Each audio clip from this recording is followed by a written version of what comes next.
Uma vida com propósitos, de Rick Warren. Passaremos os próximos 7 dias falando do propósito número 2.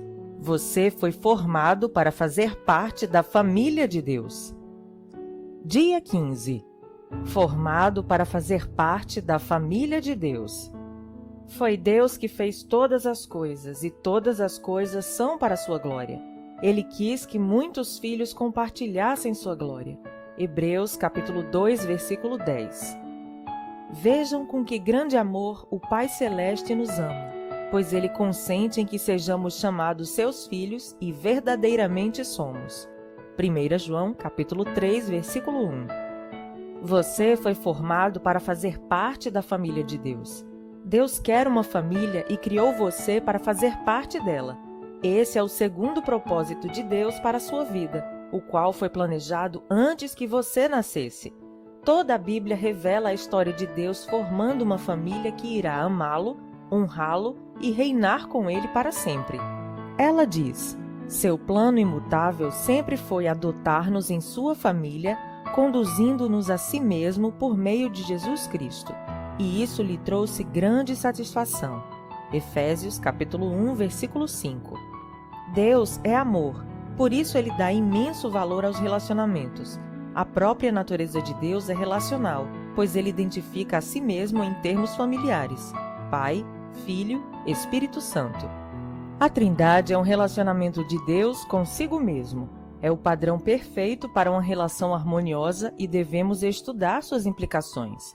Deus sempre existiu vivenciando um relacionamento amoroso consigo mesmo. Logo, ele nunca esteve só. Ele não precisava de uma família, mas desejou uma. Então concebeu um plano que consistia em nos criar, adotar-nos em sua família e dividir conosco tudo o que possui. Isso dá a Deus um grande prazer. A Bíblia diz: foi para ele um dia feliz quando ele nos deu a nossa vida nova por meio da verdade da sua palavra e nos tornamos, por assim dizer, os primeiros filhos da sua nova família. Tiago, capítulo 1, versículo 18. Quando depositamos nossa fé em Cristo, Deus torna-se nosso Pai, nós nos tornamos seus filhos, outros cristãos tornam-se nossos irmãos e irmãs, e a Igreja torna-se nossa família espiritual. A família de Deus inclui todos os fiéis do passado, do presente e do futuro. Cada ser humano foi criado por Deus, mas nem todos são filhos dele. A única forma de ingressar na família do Senhor é nascendo novamente, dentro dela. Você se torna parte da família humana em seu primeiro nascimento e torna-se membro da família de Deus pelo segundo nascimento. Ele nos deu o privilégio de nascermos de novo, de modo que agora nós já somos membros da própria família de Deus. 1 Pedro capítulo 1, versículo 3 e ver também Romanos capítulo 8, versículos 15 e 16. O convite para fazermos parte da família de Deus é universal, mas há uma condição: a fé em Jesus. A Bíblia diz: todos vocês são filhos de Deus mediante a fé em Cristo Jesus. Isso está em Gálatas, capítulo 3, versículo 26. A família espiritual é mais importante que a biológica, porque durará para sempre. Nossa família terrena é uma dádiva maravilhosa de Deus, mas é temporária e frágil, sujeita ao rompimento pelo divórcio, pela distância, pela velhice e, inevitavelmente, pela morte. Já a família espiritual, nosso relacionamento com outros fiéis, irá perdurar por toda a eternidade. É um laço permanente e uma união muito mais forte que o parentesco de sangue.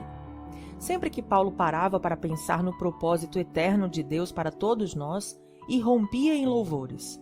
Quando eu penso na sabedoria e na extensão do seu plano, eu caio de joelhos e rogo ao Pai de toda a grande família de Deus, alguns deles lá em cima no céu e outros aqui embaixo na terra. Efésios capítulo 3, versículos 14 e 15. Os benefícios de fazer parte da família de Deus. No momento em que você nasceu espiritualmente na família de Deus, recebeu alguns presentes espantosos: o nome da família, a aparência da família, os privilégios da família, o acesso à intimidade da família e a herança da família. A Bíblia diz: por ser seu filho, tudo o que ele possui também pertence a você. Gálatas, capítulo 4, versículo 7. O Novo Testamento dá grande ênfase à nossa valiosa herança. O meu Deus suprirá todas as necessidades de vocês, de acordo com as suas gloriosas riquezas em Cristo Jesus. Filipenses, capítulo 4, versículo 19. Como filhos de Deus, temos parte na fortuna da família. Aqui recebemos bondade, paciência, glória, sabedoria, graça, misericórdia e poder. Mas na eternidade iremos herdar ainda mais. Paulo disse: quero que vocês percebam quanto é rica e gloriosa a herança que ele tem dado a seu povo. Efésios capítulo 1, versículo 18. O que exatamente abrange essa herança? Primeiro, seremos levados deste mundo a fim de estar com Deus para sempre. 1 Tessalonicenses capítulo 4, versículo 17 e capítulo 5, versículo 10. Segundo, seremos completamente transformados para nos tornar como Cristo.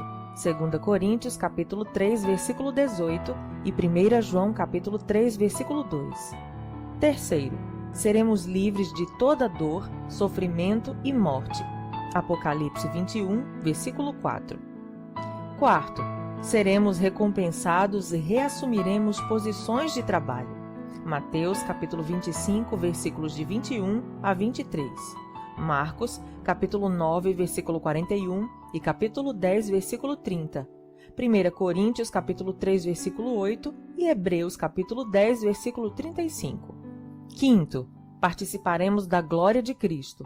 Romanos capítulo 8, versículo 17, Colossenses capítulo 3, versículo 4, 2 Tessalonicenses capítulo 2, versículo 14, 2 Timóteo capítulo 2, versículo 12 e 1 Pedro capítulo 5, versículo 1. Que herança! Você é muito mais rico do que imagina. A Bíblia diz: Deus reservou uma herança inestimável para seus filhos. Ela está guardada no céu para vocês, pura e incorruptível, isenta de oscilações e da decadência. 1 Pedro capítulo 1, versículo 4. Isso significa que sua herança eterna é inestimável, pura, perpétua e protegida. Ninguém pode tirá-la de você. Ela não pode ser destruída pela guerra, por uma economia deficiente, nem por algum desastre natural. É por essa herança eterna, não pela aposentadoria, que você deve ansiar e se esforçar. Paulo diz: tudo o que fizerem, façam de todo o coração como para o Senhor e não para os homens, sabendo que receberão do Senhor a recompensa da herança. Colossenses capítulo 3, versículos 23 e 24. Aposentar-se é uma meta sem grandes perspectivas. Você deveria estar vivendo à luz da eternidade. Batismo. Identificando-se com a família de Deus.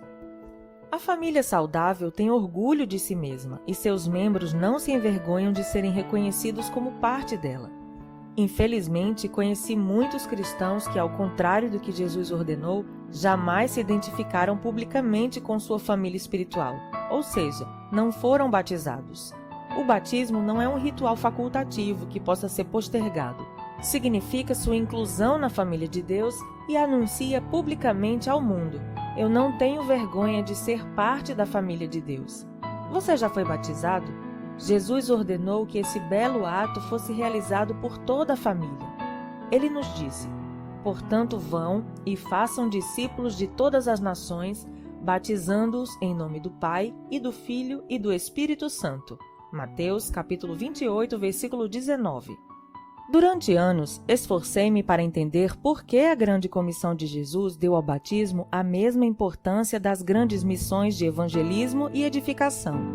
Por que o batismo é tão importante?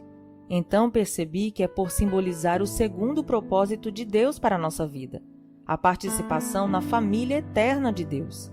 O batismo é pleno de significado. Ele declara sua fé, comunica a morte e a ressurreição de Cristo, simboliza a morte para a antiga vida e anuncia sua nova vida em Cristo, além de celebrar sua inclusão na família de Deus. O batismo é a representação física de uma verdade espiritual. Representa o que aconteceu no instante em que Deus o trouxe para sua família. Alguns de nós são judeus, alguns são gentios, alguns são escravos e alguns são livres. Mas todos fomos batizados no corpo de Cristo pelo Espírito e todos recebemos o mesmo Espírito.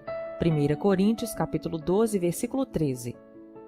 O batismo não o torna membro da família de Deus. Somente a fé em Jesus Cristo faz isso. O batismo demonstra que você já faz parte da família de Deus, assim como a aliança de casamento é um lembrete visível de um compromisso íntimo, firmado no coração. É um ato de iniciação, não algo que você deva protelar até estar espiritualmente maduro. A única condição bíblica é crer. No Novo Testamento, as pessoas eram batizadas assim que criam. No Pentecoste, 3.000 pessoas foram batizadas no mesmo dia em que aceitaram Cristo. Em outro momento, um líder etíope foi batizado no mesmo instante em que se converteu. Paulo e Silas batizaram um carcereiro filipense e sua família à meia-noite. Não há nenhum caso de batismo adiado no Novo Testamento. Se você ainda não foi batizado como expressão de sua fé em Cristo, faça isso o mais rápido possível, como Jesus ordenou. O maior privilégio da vida. A Bíblia diz: Jesus e as pessoas que ele santificou pertencem todos à mesma família. Por isso, ele não se envergonha de chamá-los irmãos e irmãs. Hebreus capítulo 2, versículo 11. Deixe essa verdade maravilhosa entrar no seu coração. Você faz parte da família de Deus e pelo fato de Jesus tê-lo feito santo, Deus tem orgulho de você. As palavras de Jesus são inequívocas. E estendendo a mão para os discípulos, disse: Aqui estão minha mãe e meus irmãos, pois quem faz a vontade de meu Pai, que está nos céus, este é meu irmão, minha irmã e minha mãe.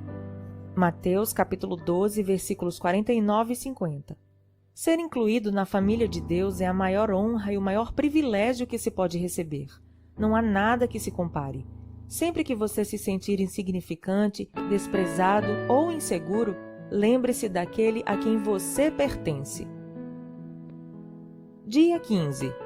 Pensando sobre meu propósito de vida. Tema para reflexão. Fui formado para pertencer à família de Deus. Versículo para memorizar. Seu plano imutável sempre foi adotar-nos em sua família, conduzindo-nos a si mesmo por meio de Jesus Cristo. Efésios capítulo 1, versículo 15. Pergunta para meditar. Como começar a tratar os outros cristãos como membros de minha família? Até o próximo áudio.